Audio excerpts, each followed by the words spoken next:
Our society doesn't tell us that this is inevitable. And welcome back to On the Record with Soha Kangelay.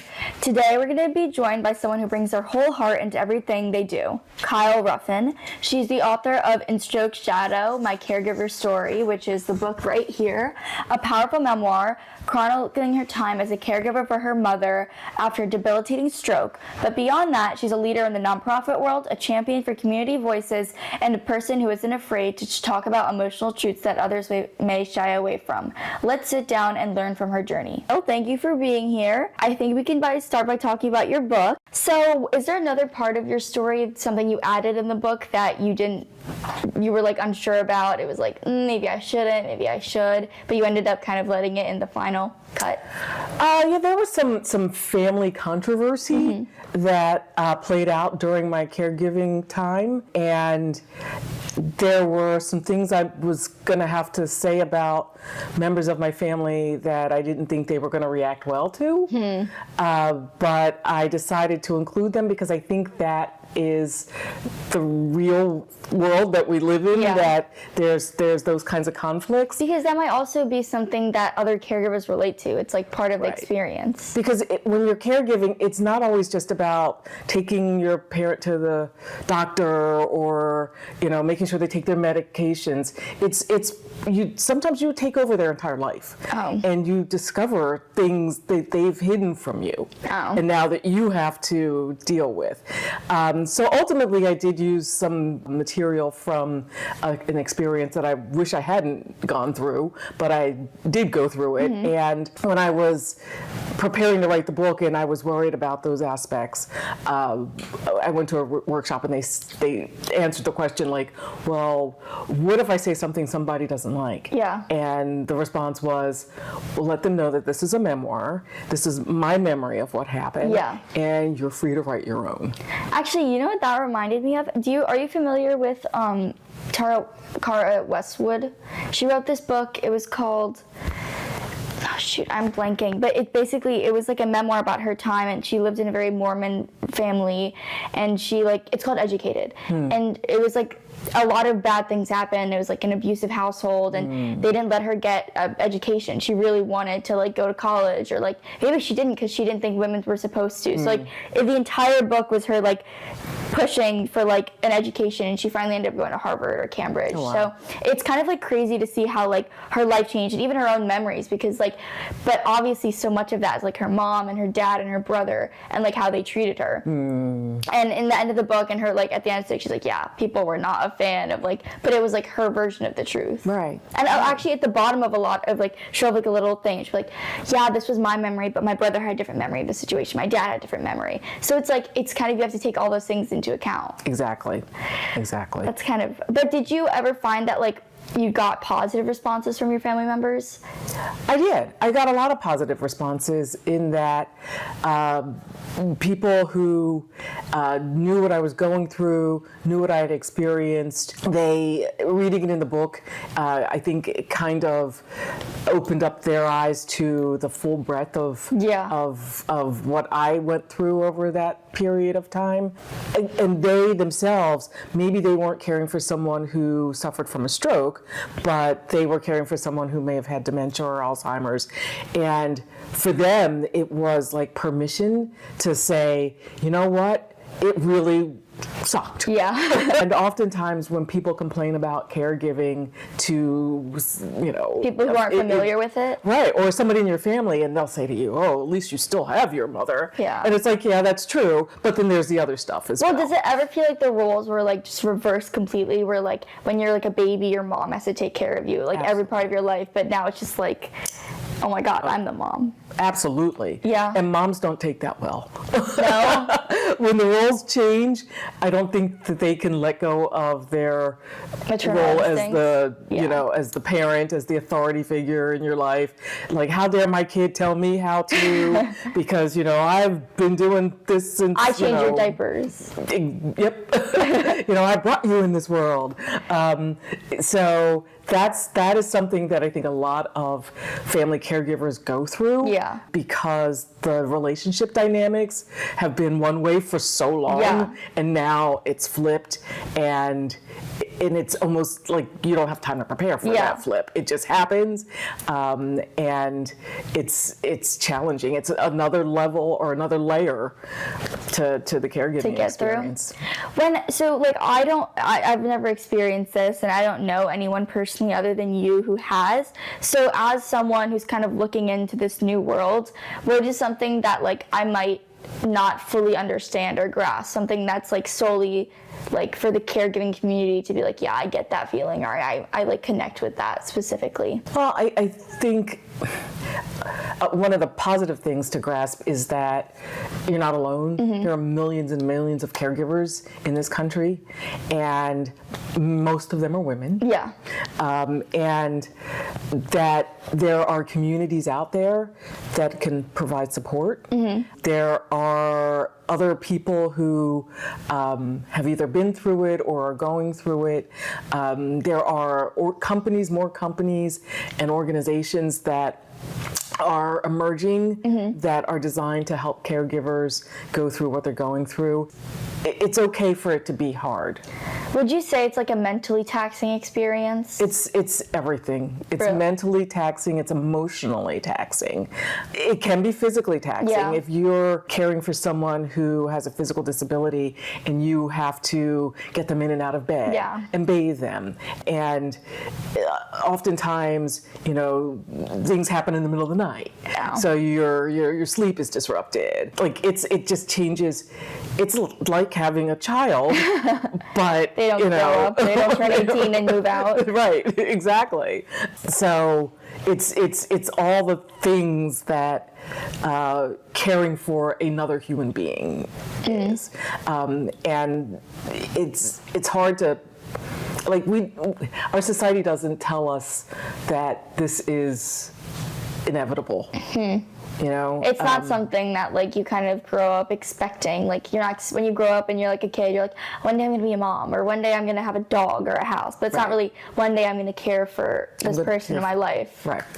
Right. And the emotional, watching someone that you love change that way is very, very emotionally different. I remember at one point recognizing that after my mother's first stroke, it took me a while, probably maybe a year, to realize that I was in mourning.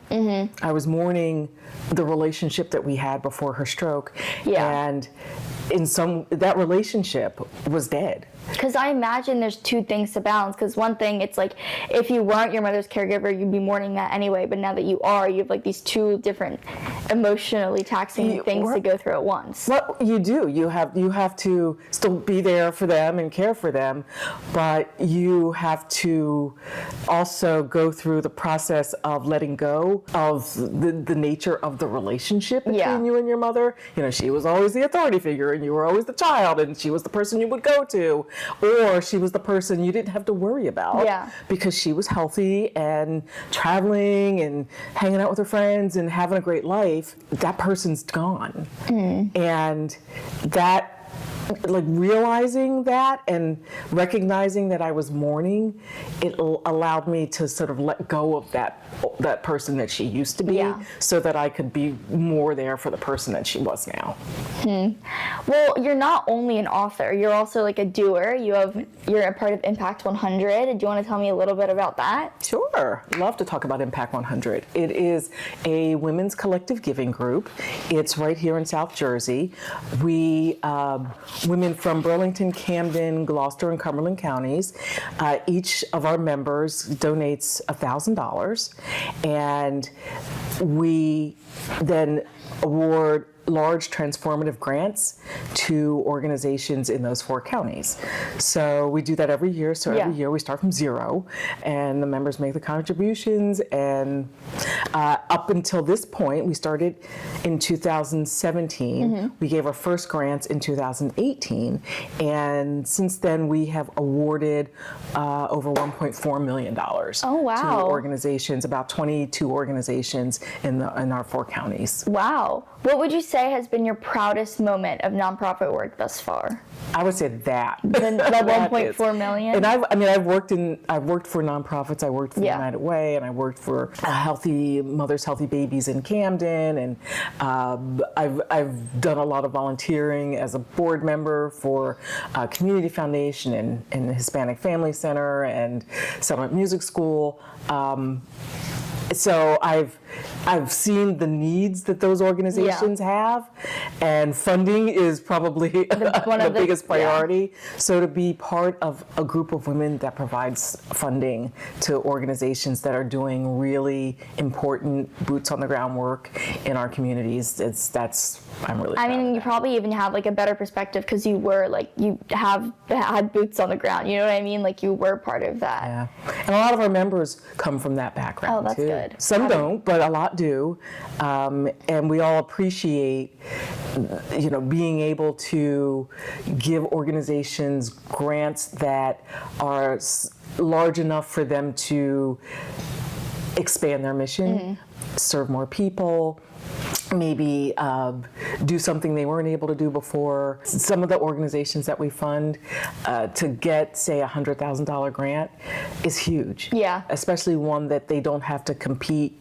with organizations in Philadelphia or organizations in North Jersey. This is South Jersey. This is South Jersey. Ours. This is ours. South Jersey born and raised. Yeah, South Jersey proud. Do you see any caregiving story reflected in the systems and solutions nonprofits try to create? I do in some ways. I think there's the nonprofit world is about making human life better. Yeah. And maybe not specifically caregiving, but just improving humanity. Yeah. And making things better everywhere. Yeah. That saying, rising tides lift all boats. Oh, yeah. Making sure that you have a literate community also makes the caregiving experience better because it prepares you to do the research and the strategy around caregiving.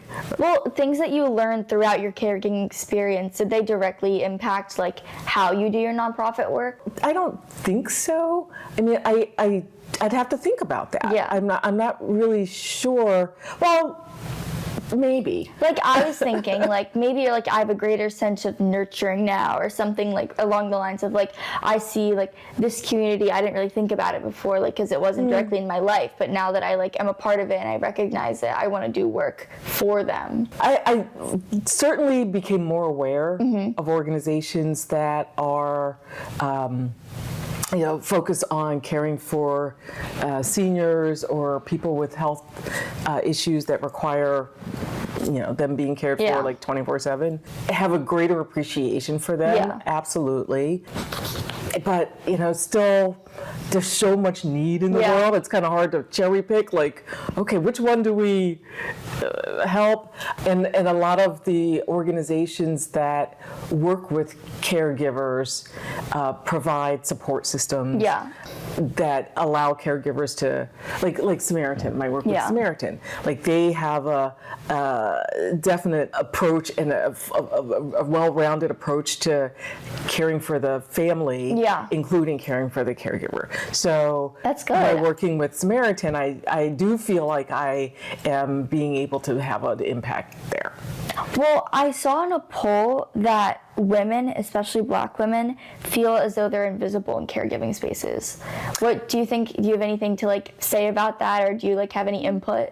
I would agree with that, and not necessarily because of society. There are different cultural expectations when it comes to caregiving. Yeah. So in the Black community, there's a less likely chance that a family's going to put a person in a nursing home or that's how it is in I'm Indian, so it's that's not really a thing. Our parents come to live with us, or that's how it is. I know my parents, I'm sure we have them over all the time. They come for months at a time. They live in India, and still we try to keep those connections close. But I don't really know many Indian people who have their their family members in like retirement homes or anything like that. No, right. It's not something that is expected, or something that is accepted. Yeah, it's like my mother was like, no. I think it's just part of like, because obviously, so I grew up in New Jersey, like it's a predominantly white area, so it's something that I saw a lot of my friends had their like older grandparents, older family members in those like spaces, and it's something that I didn't really realize was like normal, because I just I couldn't even imagine doing that, and I know my parents couldn't imagine doing that. So it's like, I think definitely culture is a big part of it. Yeah, and I think that has a little bit to do with the invisibility. Sometimes it's the family of the person who needs care that sees the caregiver as being invisible. Yeah. Because there's always that member of the family who gets kind of stuck with the caregiving responsibility, or like that does the most of the heavy lifting while the other ones are kind of out there doing their own thing. And I think that person feels invisible, because they feel like nobody else is helping them take care of someone who took care of all of them as they were growing up. And I watched my husband is Jewish, and I mean his parents literally researched and like checked themselves into a nursing home. They were like, we are not going to burden our children. We are not going to, become a distraction for them as they're living their lives. We want them to, whatever. And I look at my husband, I'm like, no, that's not what my mother said to me. My mother was like, that bedroom in the back, that's mine. Like, just so you know, I'm moving in here when I get old and I can't stay by myself. So I saw those differences, and I kind of lived those differences, and it made me ask a lot of questions when I was going through my caregiving experience, and I write about it in the book, about how my sister-in-laws were like, oh my God, I can't believe how much you do for your mom and that you're there, and I was like, what do you mean? Like, I'm just doing what I think I'm supposed to be doing, and somehow it was like perceived by them as superhuman, and it was like, no, it's not. It's kind of what we do. It's definitely like looking at the same situation from like different points of views, different lenses. Absolutely. If you could redesign the way society supports caregivers, what's one policy or practice you'd change? I think I would make it easier for people to work remotely, because when you are a caregiver, first of all, bringing someone in to care for your loved one while you go to work is very expensive. Yeah. And there are families that can afford that, but there are a lot that can't. Yeah. And if there's more flexibility, the family will be better off. The person being cared for will be better off, the caregiver will be better off, and the company won't lose a valuable employee because they've accommodated them. And there are efforts underway to make life for caregivers or working caregivers. I imagine it's a very expensive undertaking. To be a caregiver? It can be. Because if the person you're caregiving, if their finances are not in order, or if you have to take time out of your job, or things that the person you're caregiving needs, like if they need this specific medicine or this specific appliance, that's going to make a big difference in finances. It will definitely make a big difference, but older seniors who need care, Medicare has been really helpful in covering that. Medigap, which is the private insurance that one buys to sort of bridge the difference between what Medicare covers and what it doesn't. So understanding that whole system is helpful, but that system, I don't know how long we're going to benefit from that system. Things seem to be changing. A little bit. A little bit. But so that's another aspect of caregiving that people, yes, it can be expensive, but it can also be it requires a lot of education. It requires a lot of, because people don't just hand you a kit and say, okay, now you're a caregiver. You have to dig for the information that you need. Okay, so now we're gonna play this little game called This or That, except everything's like a caregiver edition. So, number one, would you rather have home cooked food or takeout? I'm gonna go with home cooked food, especially since I'm married to a chef You are? who is like a really outstanding cook. Well, I would imagine. So I'm going straight with home cooked food. That's like basically like takeout. That's like cheating. It is kind of, isn't it? That's not fair. I'm not giving them back. It works well for me. So yes, definitely home cooked food. Is there a certain type of like meal he likes to cook, like Italian or He loves to experiment. experiment? Yeah, so every night is like going to a restaurant. So I have to eat light all day long because dinner is always going to be something really hearty and flavorful and high in calories. So it's a blessing and it's a curse. It sounds more just like a blessing. Yeah, I consider myself lucky. You know, not many women can say that their husbands are professional cooks who, Can cook really well. yeah, and he enjoys it. It's like his happy place. I like to cook, but if I have other impending things, it's just like, Yeah, well, he's retired, or partially retired, so. good for you. time. Good for you. Okay, do you like to write down your plans for the day, or are you like a calendar online on your phone reminder person? I'm bad at both. I do try to do like to-do list thing, the app on my phone. Did you know it like serotonin, like when it actually gives you a serotonin boost when you like When you check click a off, box? yeah? Oh yeah, I do. And you know, you need that. Yeah, it when makes you you're feel good. Chucking Just through a lot of crossing stuff. it out. It's like, oh, Yay, I accomplished this. So I would say, to make myself sound good, I'm going to say that I have a checklist that I have a on little my phone. On my phone. do you like to go on walks? Are you like a hiking, nature, walk person? I like it. I don't do it enough, but I enjoy being out in nature. I feel like that also is a boost in serotonin Yeah. for me, is just listening to like the birds. I took a mindfulness course once, and there's like meditations that are Yeah. walking nature meditations, and all you do is just walk and listen for the sounds. Well, that's because my question was going to be, do you listen to music during that, or do you just listen to nature? If I need to like Zone in. get into the space, I listen to just the Nature, sounds. the I just wanna birds. yeah. Actually, my parents are both very into meditation. I grew Yeah. up in my whole life, like, with them doing meditation courses. I did a lot of meditation courses, so. Nice. Yeah, I did one that was based on John Kabat-Zinn and his whole thing. Oh, neat. It was a program that my therapist was doing, and it was cool. It was great. It was great because I went through that like years and years ago, Yeah. and I still call on that stuff. Really? It's Well, then I could recommend to you a few things. yeah. Yeah, Please do. I could. Okay, are you the kind of person who like always in conversations you're like, oh, like I'm gonna talk, or are you kind of a listener? I like to think of myself as both. I hope. I hope I'm talk both. a lot, so I am in the first category. I can identify that. I'm not shy. I do talk a lot, but I like getting to know people. Yeah. And it might sound selfish, but it's like, I want to make you feel good about being in the room with me. So I need to listen to you so that I can say things that I make you understand feel where good you're about coming being in the from. room. I understand where you're coming from. It may not be healthy, but it works for me.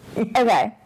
Are you someone who like would voice your opinion, or are you kind of like just like talking to your friend and you're like, yeah, I don't like that dress? Or would you be like, oh, you look great?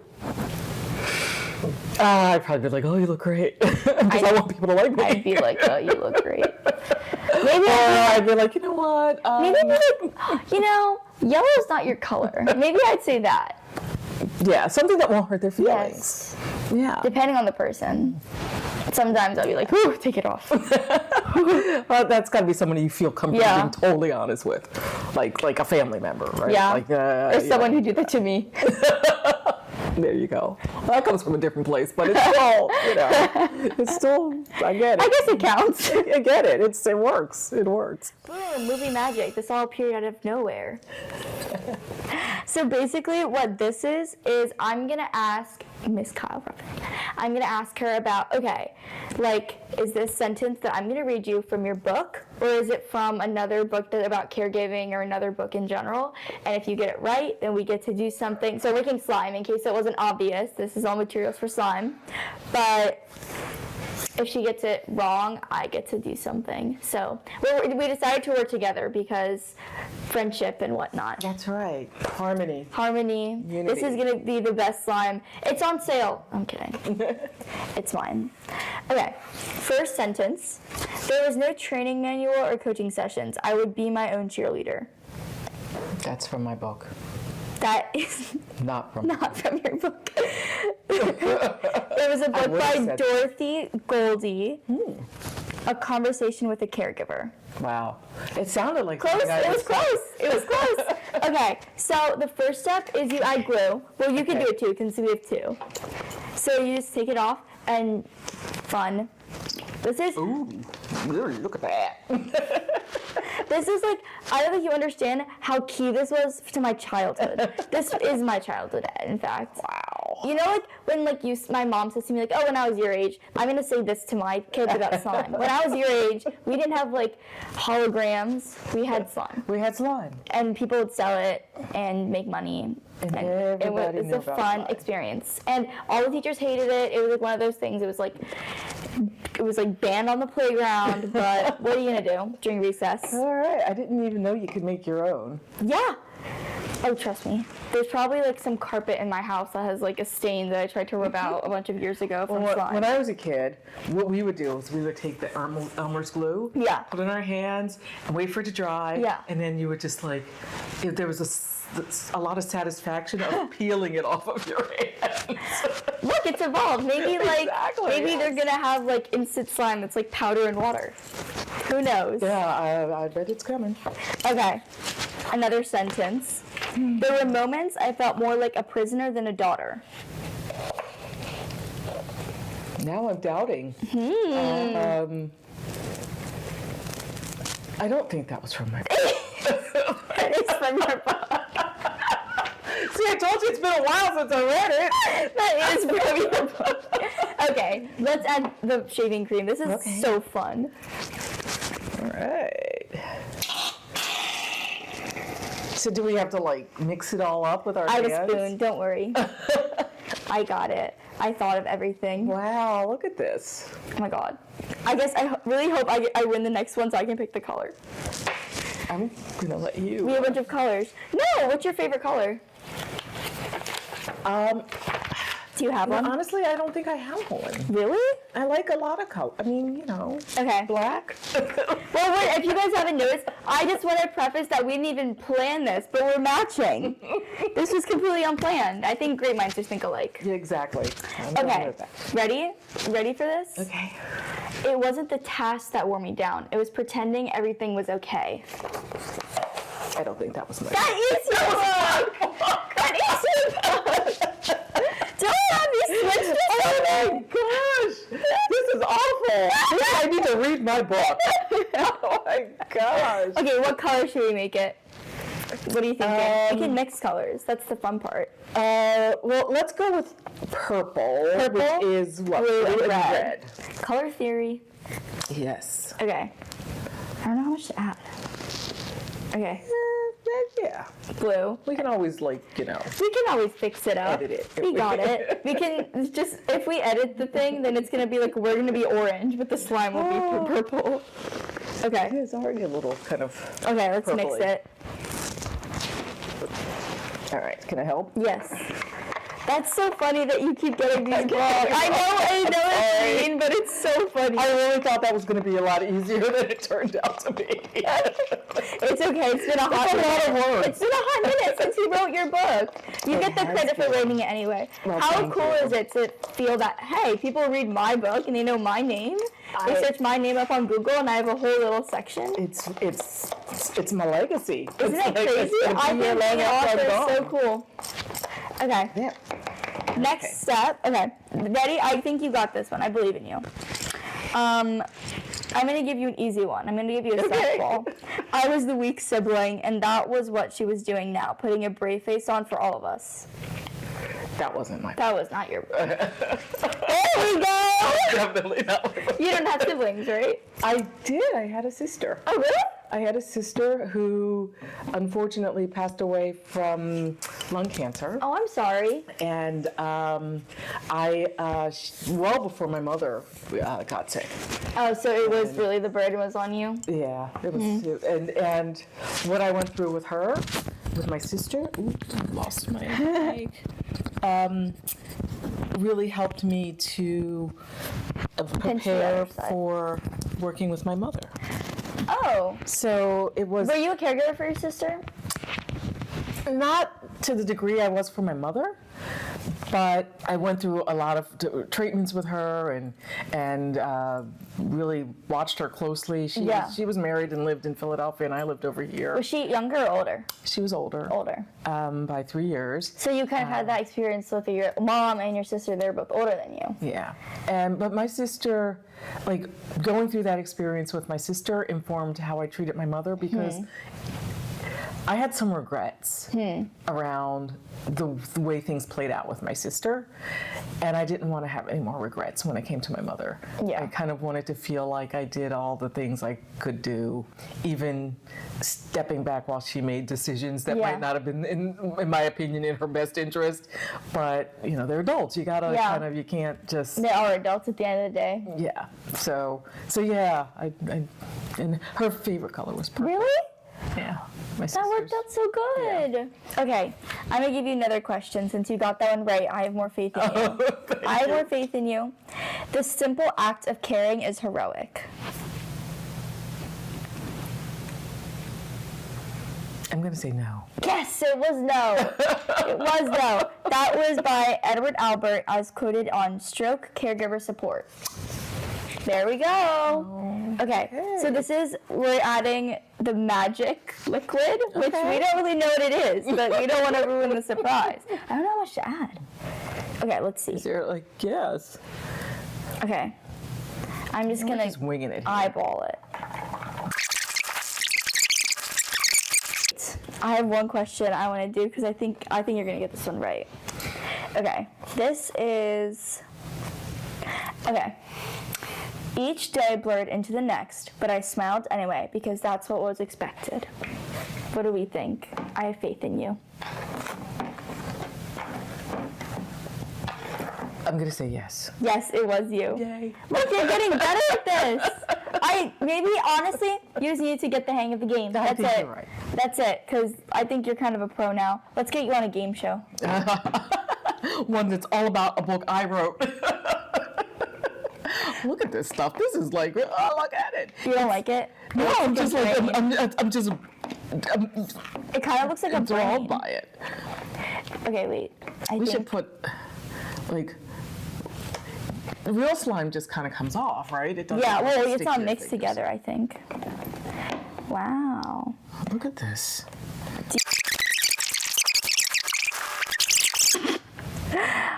I think this belongs in the Louvre. What do you think? Yeah. So. Oh my God, how did this happen? We actually spent a few minutes making this actually work. I'm very proud of this. I don't think she's as much of a fan as I am, but I think it is growing on her. It is.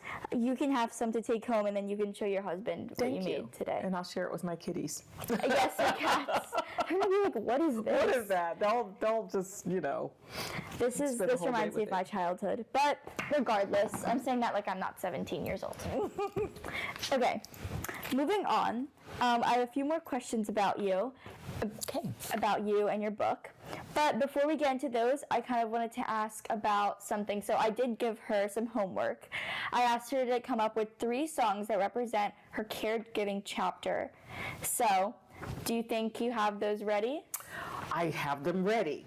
Okay, let's see. Some of these artists are going to be people you've never heard of. You'll have to look them up. You'll have to Google them. I'll write it down. I'll have homework. So one of my favorite artist of all time is Dave Matthews Band. And he has a song called Grace Is Gone. And the song is about him losing his sister.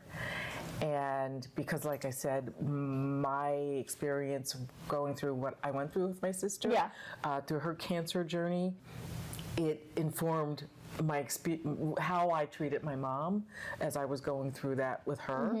And every time I hear that song, it just reminds me of what it's like to lose someone that you're close to and that you love, and that she died, she was 43, and it just came out of nowhere, and just that sadness. And I just love Dave anyway. He can pretty much sing the alphabet, and I would buy the album. So there's that song. There's also a song by a group, came out in the 90s. It's called The Beauty of Gray.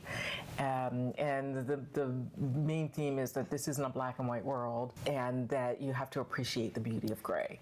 And that's sort of the experience of caregiving. I thought I knew how best to manage things for my mom. But she thought she knew what was best. So, and the healthcare providers and the people that we had to work with throughout the time all felt they knew what was best. Well, what she needs to do is get this procedure or make sure she takes this pill. And it was there's no absolutes. You really have to mix it together and hopefully come out with something that works for everybody. And then I think the third one was, so there's an artist, her name's Desiree. And the song's called You Gotta Be. And it's kind of you gotta be bold, you gotta be whatever, I can't even think. You'll have to look at the song up. I will. It's a really cool hit, kind of urban song. But it's kind of talking about how you have to be strong and you have to be wiser, and ultimately love will save the day. And to me, that's kind of what got me through. Love, the love of the people around us who helped us, the people who supported me and my mom through that whole thing, the love that I had for her, the love that I had for my family who was no longer with me, who were helping me, whatever you believe, kind of get through what we were going through. That song reminds me of that, and just how I surprised myself. How things, if you would say you're gonna have to do X, you're gonna have to bathe your mother and take your 5'8" mother and get her in the bathtub and clean her. I was I would have said no way. There's no way I could do that. But you kind of have to. You do it. You just don't even think about it. I think it's so cool how music can encapsulate these things or these emotions or touch people even when it's Absolutely. I like that question. Yes, okay. I do too. Thank you for asking. This is another quick little fun exercise. So it's called Letters to the Past. And if you could imagine for a moment, you have to write a letter to either you have a choice. Either you at the beginning of your caregiving journey or you even prior to your caregiving journey. What would you say to Kyle? And then also, what would you say to Kyle in 10 years from now? So today, what would I say to Kyle at the beginning of my caregiving journey? I would say probably what I did secretly say to myself is, you don't want to have any regrets. You don't want to, because once the situation's over, you can't really fix it. So, and I think that carried me through, and that was a good way to approach it. So I would say losing my dad, losing my mom, or my sister, having a lot of regrets around that, just make sure that you don't have any regrets around this situation. So that's what I would have said to her in the beginning. 10 years from now, I would say, you probably should have promoted the book more. Because I really believe that this book is what I wanted it to be. It is this thing that says, and this is what it reminds me of. They say that when caregivers are honest, people get uncomfortable. this book says, don't worry about making them uncomfortable. This is about you. There are so many caregivers who die before the people they're caring for because they don't take care of themselves. They don't recognize their own needs. They become martyrs. They, hold it all in. Don't do any of that. Don't do that. And this book says, look, you're right. This is awful. So go deal with it because you don't know if you're running a marathon or a sprint. This could be over tomorrow, but this could be like 15 years from now. Yeah. So you need to take care of yourself so that you can be there for the person that you're caring for. So I'm hoping in 10 years I'll say to myself, you did a good job of pushing it out there to help more people. I think it's definitely worth the read, and it definitely gives you a perspective. So I am not that far in. The book arrived yesterday because of Amazon. But I started reading it right as I got home from school, and it definitely, you could tell it from the beginning, it's gonna change your way of thinking. It's gonna have an impact on you. It's gonna sometimes I haven't even thought about this because it's not something that's been a part of my life, but it is something a lot of people go through. So it's definitely cool to look at it from that point of view. So I like that. I like that letter. I think future you is going to like that letter as well. I hope so. Writing a memoir is a creative process, and leading nonprofits is a strategic process. So how do you balance your heart and your logic when it comes to your work? That is a good question. Those two things, the heart and the logic, it would be great if there was a perfect mix of the two. But a lot of times the heart part has to be there before you can spend time now breaking it down into the logical, strategic part of it, right? So that to me, because I like to think I'm logical and strategic, but I'm really kind of more passionate about things that I do. Which can be the best strategy. For me, it works, right? It's that so now I love this so much that I'm going to take the time to do the sort of not fun part, which is maybe spreadsheet it out or make it a strategic plan or that planner you have that you tick things off of. Yeah, I'm going to make that. I'm going to be really honest about the to-do list and break things down and I really have to love the thing in order to put that much energy into the things I really don't enjoy doing. I think it's like that for me too, because I'm not as accomplished as her, but I am the head board member for this nonprofit that I've been a part of since I was in 7th grade, and we're doing all these projects, and a lot of my friends do it, and I became close with a lot of the other kids that are part of it just because we work together so much for all these causes. So sometimes it's hard to be this is due, you were supposed to finish this and you didn't, and sometimes it's hard to be everyone wants to do something different. They're no, I think our next project should be this. And it's kind of hard to figure out how to do or delegate this. Even I'm I don't want to delegate it. I want to just do it myself. So it's kind of complicated when there's a lot of things that come into that, but definitely passion is the one thing that's you know what, suck it up and I'm going to do it because this is important. Yeah. I mean, we're actually going to have in Marlton, we're going to have a trash cleanup day we're organizing. Cool. And in Virginia, they're going to have a tree planting day. Oh, nice. So that's exciting. Awesome.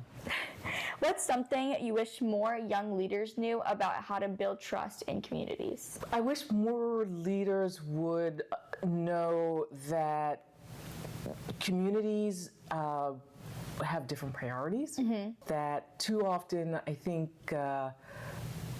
leaders decide that if the people in this community just act more like me or do more of the things I do or have access to the things I have access to, they're going to be better. But communities are different. Yeah. Communities have different approaches to things, and leaders don't always listen to the community. They just kind of say, you need food stamps because that's going to make your life better. Yeah. And it's well, I need a job. Yeah. That's all I really need. And I don't have the education that I want to do this job over here that you don't think is, it's like. It's like they try to put a Band-Aid on a dam, or like Yeah, they don't know how to solve the issue, maybe. But they assume they do know how to solve the issue, and they do put a lot of Band-Aids on things. There's also a lot of silos. Like, my job is to make sure babies have food. Yeah, but what about their parents who need jobs? Yeah. like the baby's eating, but the parent's not learning how to be a better parent. Yeah. Because you're taking away the role of the parent by giving the baby what they need without giving the parent the resources to give the baby what they need. And a lot of people, especially can't say especially, but a lot of people go straight to the kids. Yeah. Like, we want to help the kids. Oh, we can't stand having poor kids or hungry kids. And it's like, yeah, I get that. That's cool. But you're not going to change society by changing the kids. I always say that that's like trying to turn around an ocean liner by pushing on the inside walls. Like, or the like, kids really that are. reminds me of, it's like, on airplanes they always say you have to put the mask on the parent first and then the kid. Right. It's like trying to put the mask on the kid first. Right, It's exactly, because the kid is, say, in school, oh, we've got a 2-hour after school program. It's like, oh, well, we've got this program and it's going to make the whole town be better now because we've got 2 hours of after school. And it's like, yeah, but then they go home 16 hours with that parent who doesn't really reinforce whatever it is you taught for those 2 hours. And now it's like a cycle. Yeah. So there's never enough resources, I think, to really address. So the community leaders need to be more in tune with the community. With the community and focus more on helping the adults parent better. Yeah. And giving them resources and being patient with people who don't come from an environment like this, who need a little extra to achieve. It'd be great if we were all just, high school, college graduates, but we're not. That's not the reality of the world. Yeah. Exactly. Is there a nonprofit initiative or person doing work that you want to give a shout out to? Yes, I actually looked this one up because I knew who I wanted to say, but I couldn't remember her name. Dr. Alla Stanford. Yes. She is a pediatric surgeon in Philadelphia. She is the head of the Center for Health Equity and founder of the Black Doctors COVID-19 Consortium. And the reason that I wanted to say her is during COVID, there was a lot of sentiment about Blacks not wanting the vaccine. Like, there were people basically saying, no, Black people don't want it. And anecdotally, yeah, there were some Black people out there who said they didn't want it, just like there were other people out there who said they didn't want the vaccine. It's not like one group of people specific. It was like, nope. Right. It was, so they were kind of holding back getting vaccines into the Black community in Philadelphia. Yeah.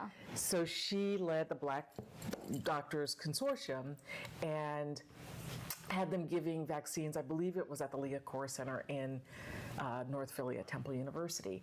And it was wintertime, and the lines were around the block Oh my for God. people who wanted this vaccine. And leaning toward people believing this narrative that, the Black community doesn't need the vaccines or want the vaccines. And she proved them wrong. That's kind of the issue with stereotypes, isn't it? You can't, that's why they're bad and they don't work, because you can't really, it's just never going to work. You can't take a whole community and summarize it in one sentence. And people want to do that. Well, because I think that there's always this need for having boxes. Like, this is this, and you can just keep together, and this is all nice and clean and cut. And I don't have to think about that anymore. Yeah, you I can know just put the box in the attic. But that's not how it works, because a community of millions of people is in a box. Everyone's different, and you can't make generalizations, because that's harmful. Especially when you live, I grew up living, so this is a majority white community, and up until middle school I was the only Indian person in my grade, I think. So obviously it's, I'm gonna have a different experience, but hearing the stereotypes people thought about Indian people, I was like, what are you talking about? Right. But it's kind of what you hear online. That's so much of what obviously social media or what our leaders say, which isn't helpful, especially when they're talking about There's recently a leader in the U.S. was talking about kids with autism, which was probably one of the most idiotic things I've heard. Oh my gosh. Well, those are the people who want everything to fit neatly into the their box. box so that they don't have to think about you and I as individuals. Because it's box, much easier to think of you and I as just this big group of people that I can treat a certain way. Like treat with one solution. It's not one size fits all though, and it's never going to be. And it's sigh. You're wise for your years. Young lady. This is a very true statement. So, one of my favorite ways to end the podcast is by asking the person I am sitting next to give me one piece of advice going into the future. This is the second piece of advice I will ever be receiving. You're my second podcast guest. So, don't feel the pressure, but it's there. Ooh, boy, this is tough. Like, am I going to look back 10 years and be like, oh man, if I... And that letter that you're going to write to yourself? What did I do to poor Soha? I should have never said that to her. I would say, oh gosh. I mean, you are clearly heading in the absolute right direction, right? Your notes were just so well prepared. You made me think. You asked good questions. You understand, like, make this fun and make this informative. Like, you got it all. Maybe I should be asking you for advice. Like, tell me how I need to, be a better person, how I can better promote my book. Do I need to do podcasts? I would say just be you and love humanity.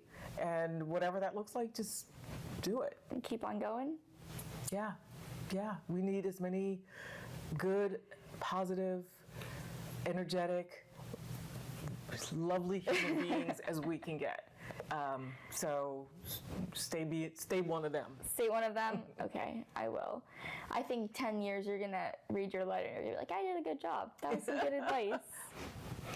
Yeah, I'm going to save this podcast and go back to it in 10 years. I'll put it in my list of things to do.